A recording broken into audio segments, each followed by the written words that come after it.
Good morning, dear students. Dear students, our today's topic of discussion is verbs. As you can see, I have put two arrows, and one arrow is pointed towards main verbs and second is pointed towards helping verbs. So our verbs are classified broadly into these two parts, main verbs and helping verbs.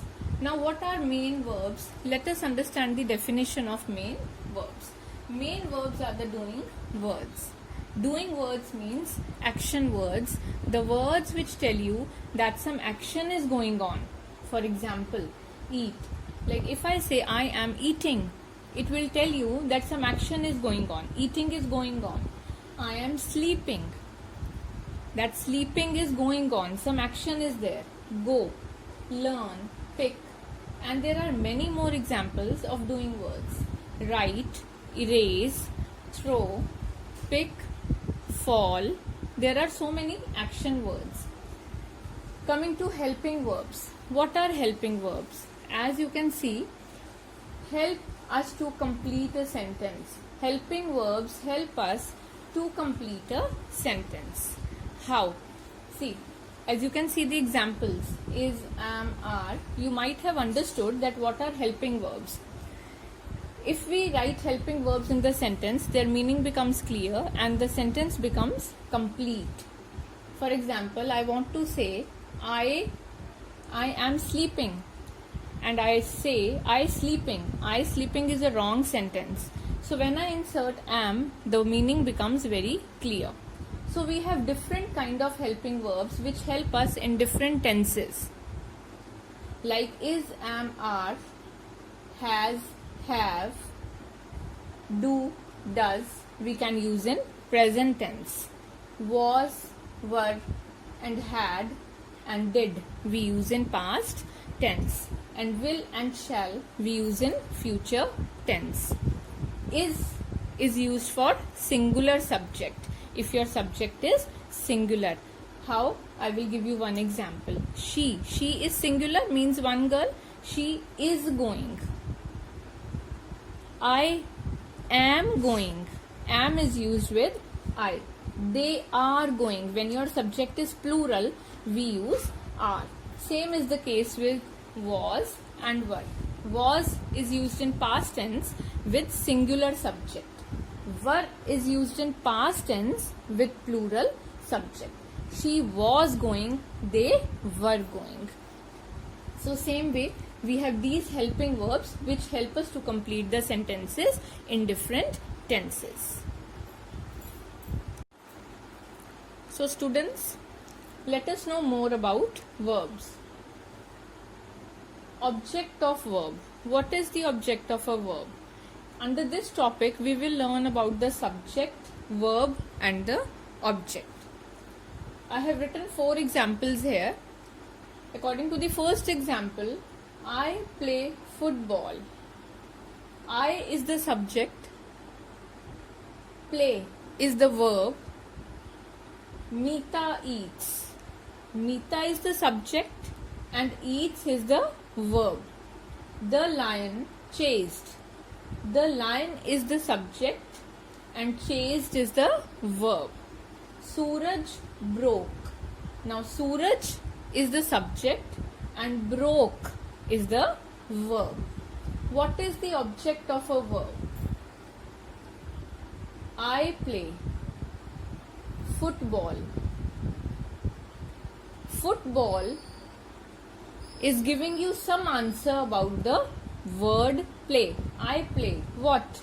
Football. Meeta eats what? An orange. The lion chased whom? The deer. Suraj broke what? His new toy. So the action words like play, eats, chased and broke. The action is actually dependent upon these words, football, an orange, the deer, his new toy. So these words are classified as the object of a verb. Now we have one more classification of verbs, that is transitive verbs and intransitive verbs. What are transitive verbs and what are intransitive verbs? Dear students, I will explain you with the help of these 4 examples which I have written on the board. See what are transitive verbs. As I have written here, transitive verbs need an object. I will explain you this with the help of examples. And intransitive verbs do not need an object. How? See, Rohit brings. Brings, I have underlined. Brings is the verb here, right? Rohit brings. Rohit laya. The meaning, the translation in Hindi is Rohit laya. Now, if you translate the sentence into Hindi, it will become more clear that the sentence is incomplete. It is not a complete sentence. Rohit laya. Gaurav visited. Gaurav gaya. Ya Gaurav milne gaya. Again, with the help of Hindi translation, it will become more clear that the sentence is incomplete. I caught.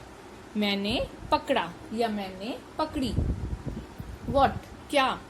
So again, I caught is an incomplete sentence. Sudha picked. Sudha ने उठाया. Again, you can find out that the sentence is incomplete. So here I have written the sentences with the verbs which are incomplete.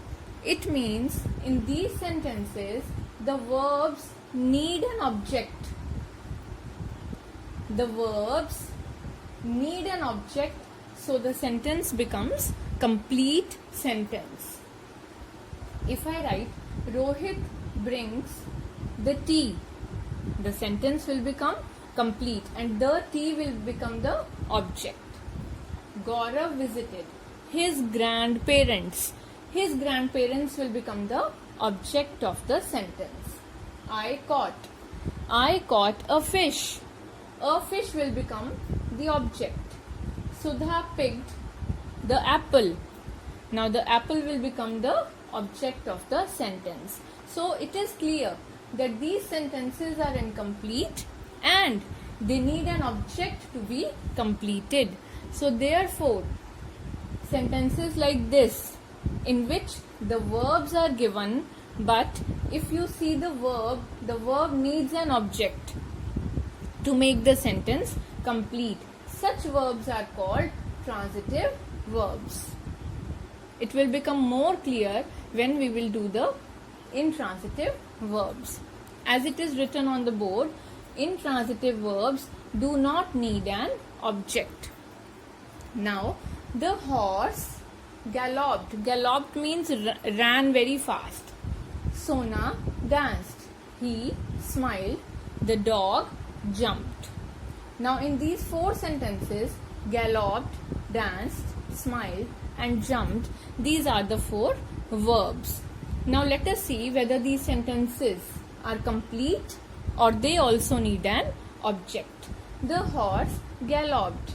Horse तेजी से भाग गया. If we translate the sentence in Hindi, we will come to know that the sentence is complete. Otherwise, in English, if you are confused, you can always translate the sentence into Hindi to know whether it is complete or incomplete. Sona danced. Sona ने dance किया. So this is complete. He smiled. वह हंसा. The dog jumped. कुत्ते ने छलांग मारी. Again, this is complete. So, these 4 sentences are complete with these verbs only. These verbs do not need an additional object for the sentence to become complete. If we do not add an object, even then the sentences will be complete. They are complete, right? But in this case, at this side of the board, in this case, we cannot leave the sentences only with the verbs. Our sentence will be incomplete. So, the verbs which need object are transitive verbs, and the verbs which do not need an object. Even without an object, the sentence is giving the proper meaning.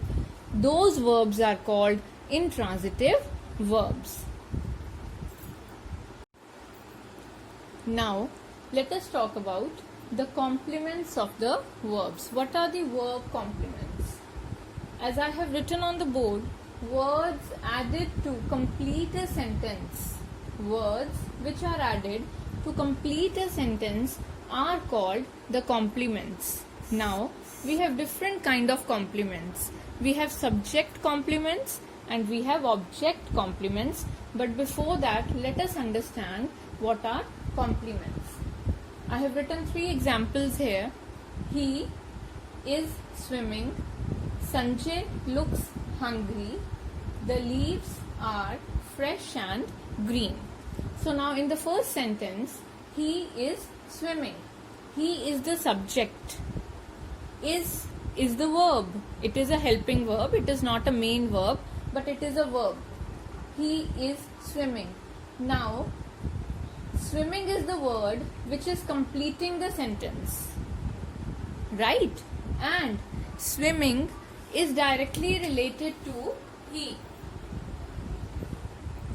And he is the subject. Sanjay looks hungry.